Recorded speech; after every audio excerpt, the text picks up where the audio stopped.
और सीधे दिल्ली के रामलीला मैदान का रुख करते हैं, जहां पे बीजेपी के राष्ट्रीय अधिवेशन में फिलहाल अमित शाह संबोधित कर रहे हैं। कार्यकर्ताओं को कहना चाहता हूं, वहां हमारे विरोधी जरूर जीते हैं, हम परास्त नहीं हुए हैं, हम पराजित नहीं हुए। मीडिया के लोग इस विषय पर टिप्पणी करेंगे, मैं समझाना चाहता हूं कि पराजय किसको कहते हैं। उत्तर प्रदेश के अंदर कांग्रेस साफ हो गई है, दूरबीन लेकर ढूंढनी पड़ती है, ऐसी हो गई है, इसको पराजय कहते हैं। बिहार के अंदर, बंगाल के अंदर कांग्रेस को ढूंढनी पड़ती है, ऐसी स्थिति हो गई है, इसको पराजय कहते हैं। राजनीति के अंदर, चुनाव के अंदर हार जीत होती है, मगर भारतीय जनता पार्टी ने ये तीनों राज्यों में अपनी जमीन नहीं खोई है। हमारे कार्यकर्ताओं को हौसला रखने की जरूरत है, हौसला गंवाने की जरूरत नहीं है। एक मौका है 2019 में तीनों राज्य एक मजबूत सरकार डालने की नींव बन जाए, इस प्रकार से भारतीय जनता पार्टी के कार्यकर्ताओं को आगे बढ़ना चाहिए। और मित्रों, ये जो पूरा विजय यात्रा चला और देश में परिवर्तन हुआ, ये परिवर्तन का परिणाम आया कि हमारे लोकतंत्र को मोदी जी ने जातिवाद, परिवारवाद और तुष्टीकरण से मुक्त करने की दिशा में आगे बढ़े और भारतीय जनता पार्टी के सिद्धांतों के अनुरूप गरीब कल्याण का एक मंत्र लेकर आगे बढ़े। दीनदयाल जी के शताब्दी वर्ष में गरीब कल्याण वर्ष के रूप में हमने मनाने का फैसला किया। अंत्योदय के दीनदयाल जी के सिद्धांत को गरीब कल्याण के नूतन मंत्र के साथ जोड़कर गांव तक पहुंचाने का प्रयास किया और उसी वर्ष में ढेर सारी योजनाएं आई और एक के बाद एक गरीब जिससे परेशान था, हर परेशानी का हल हमने ढूंढा और 2019 के चुनाव में हम जा रहे हैं। मित्रों,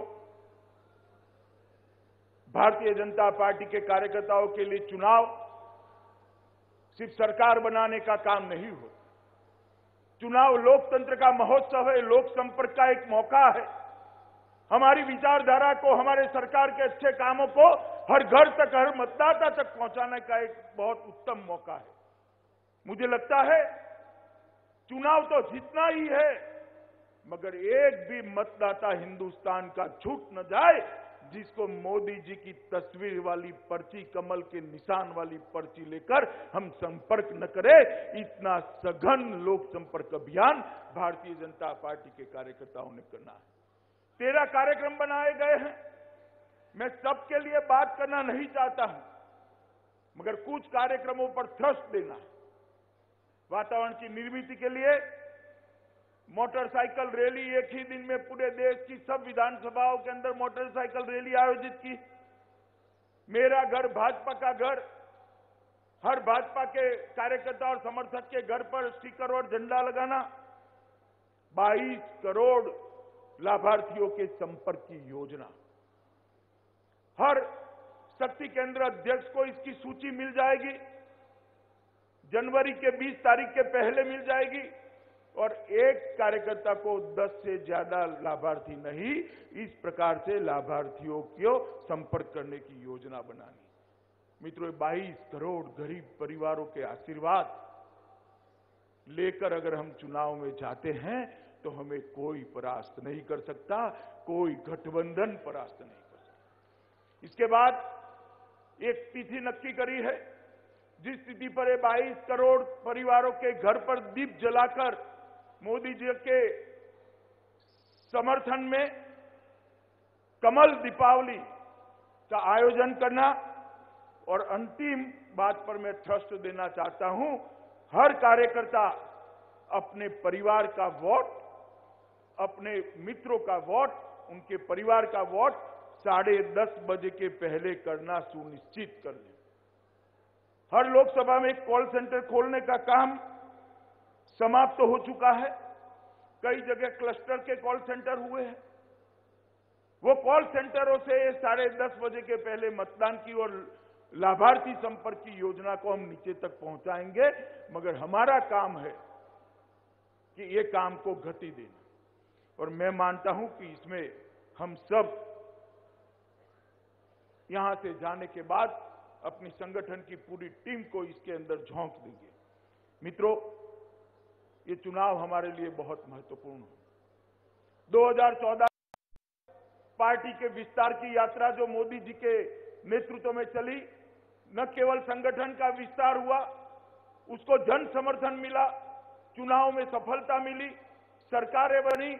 अभी भी कुछ क्षेत्र छूट गया है, अभी भी कुछ क्षेत्र छूट गया है, और जो क्षेत्र नए आए हैं वहां स्थायित्व देने की जरूरत है। इसलिए हमें 2019 का चुनाव जीतना है, और 2019 का चुनाव अगर हम प्रचंड बहुमत के साथ जीतते हैं, मित्रों, मैं आपको सोच समझकर कहना चाहता हूं, 19 के बाद एक लंबे समय तक पंचायत से लेकर पार्लियामेंट तक भारतीय जनता पार्टी का शासन इस देश में एक लंबे समय तक हम देख पाएंगे। ये 19 का चुनाव देश के विकास, देश की सुरक्षा, देश के गौरव का चुनाव है। इसलिए भाजपा और भारत दोनों के लिए चुनाव बहुत जरूरी है। हमने इस चुनाव में विजय प्राप्त करनी ही है। मित्रों, लोकतंत्र के अंदर लोक संपर्क और लोक संग्रह, ये दोनों चीजों का किसी भी लोकतांत्रिक राजनीतिक दल के लिए बहुत महत्व है। ये सारे कार्यक्रम हमने ये दोनों मंत्र को समाहित कर बनाए हैं, और 1950 से जो एक राजनीतिक विचारधारा लेकर हम निकले हैं, सांस्कृतिक राष्ट्रवाद की, अंत्योदय की, हमारी भारतीय जनता पार्टी की विचारधारा को लेकर निकले हैं, उसके एक लंबे समय तक विस्तृत करने के लिए और लंबे समय तक लोगों के बीच में इसको यश दिलाने के लिए चुनाव है। और जो हमारा लक्ष्य है, दुनिया में सबसे ज्यादा गौरवशाली और समृद्ध देश बनाने का, वो लक्ष्य की पूर्ति के लिए भी मोदी जी के नेतृत्व में 19 का चुनाव जीतना बहुत जरूरी है। और गठबंधन, सत्ता का और स्वार्थ का जो गठबंधन हुआ है, मैं तो उसको मानता हूं कि कई बार ईश्वर कई चीजें अच्छे के लिए ही करता है। एक बार तो ये मुकाबला होना ही था, तो मोदी जी के नेतृत्व में, लोकप्रिय नेतृत्व में क्यों न कर दे। जितने को इकट्ठा होना है इतने इकट्ठा हो जाए। भारतीय जनता पार्टी का कार्यकर्ता 50% की लड़ाई लड़ने के लिए तैयार रहे।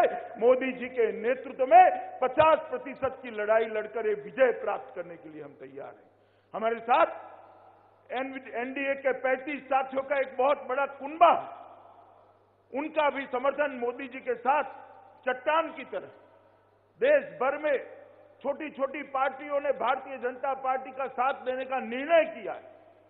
दूर सुदूर नॉर्थ ईस्ट के अंदर कोई जनजाति की छोटी सी पार्टी आज हमारे साथ मोदी जी को देखकर आशा के साथ जुड़ी। हमने इस सबको एकत्रित किया और ये सब मोदी जी के नेतृत्व में देश के विकास के अंदर यज्ञ के अंदर अपनी संविदा देने के लिए तैयार बैठे हैं।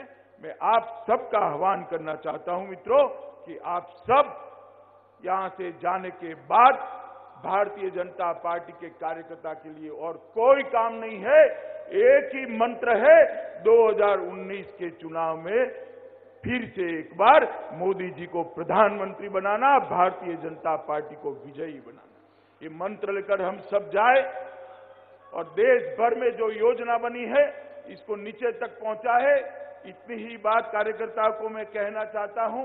आज पार्टी की ओर से श्रद्धेय अटल जी की स्मृति स्थान पर जाने के लिए भी व्यवस्था करी है और पार्टी के मुख्यालय के देखने के लिए भी व्यवस्था करी है। मैं आप सभी का भारतीय जनता पार्टी के अध्यक्ष नाते पार्टी मुख्यालय में हृदय से स्वागत करता हूं। मुख्यालय को जरूर देखकर जाइए और जरूर मुख्यालय के साथ एक सेल्फी लेकर आपके जिले में, आपके क्षेत्र में पहुंचे आइए। यही मेरी अभ्यर्थना है। भारत माता की जय। एकल गीत यार देखो, मुझे तो नहीं लग रहा कि तुमको मिलने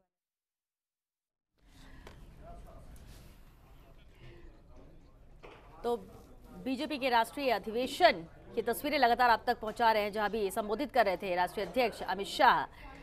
तमाम अहम बातें उन्होंने कही 2014 से लेकर क्या कुछ अब तक सरकार ने किया है। हालांकि आज समापन भी है इस अधिवेशन का, समापन प्रधानमंत्री नरेंद्र मोदी के संबोधन के साथ होगा, लेकिन 2019 का चुनाव जीतना है, क्या कुछ देश के लिए किया है, तमाम अहम बातें उन्होंने कही अपने संबोधन में।